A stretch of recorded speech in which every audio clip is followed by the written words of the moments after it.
Congressman Matt Gaetz represents Florida. He's also on the Judiciary Committee, and he joins us tonight. Congressman, I think it was on Christmas Eve, that instead of the NORAD Santa tracker, NORAD ought to have an impeachment articles tracker to see how long it's taking to do the 73 feet from Nancy Pelosi's office to the Senate. I think it's somewhere over the jungles of New Guinea right now. Is she actually going to bring this thing home and deliver it to McConnell?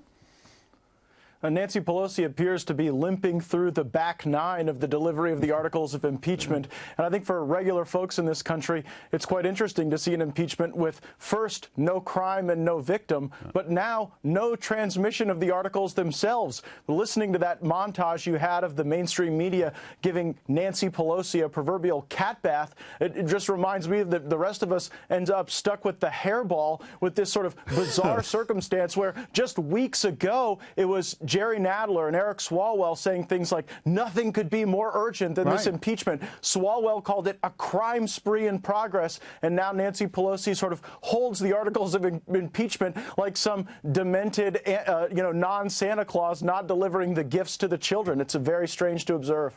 Well, it's weird, isn't it? The president had a good point in his tweet because, according to Gerald Nadler, Donald Trump is a threat to national security and needs to be removed from office. So why stick it in the bottom drawer and do nothing about it?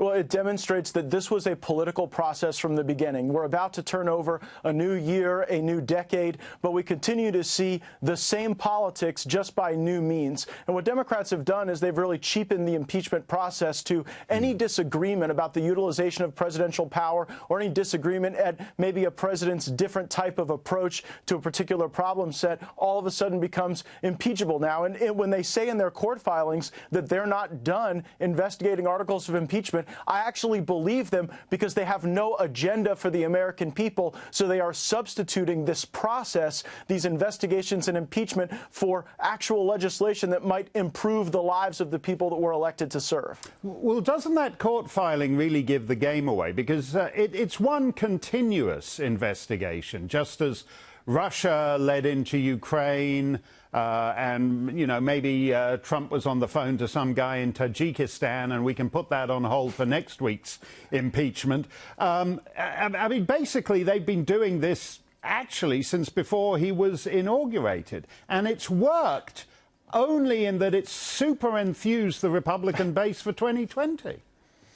I could tell you here in the state of Florida, our support for President Trump is only intensified when we see these efforts to delegitimize not only his presidency, but our political movement for a positive America, for a newfound sense of populism in our country. And now I think you can look back to the time directly after Robert Mueller's testimony where they wanted to impeach Justice Kavanaugh. They wanted to impeach Bill Barr. It's like they've got impeachment fever and there's no cure. How about we turn over the calendar in 2020 and just agree to put the American people first and our country first, not just have the revolving carnival of impeachments with Nancy Pelosi as the ringleader. That makes too much sense, Congressman. You know how it is with one impeachment is never enough. It's like a box of chocolates. You got to have a second or third.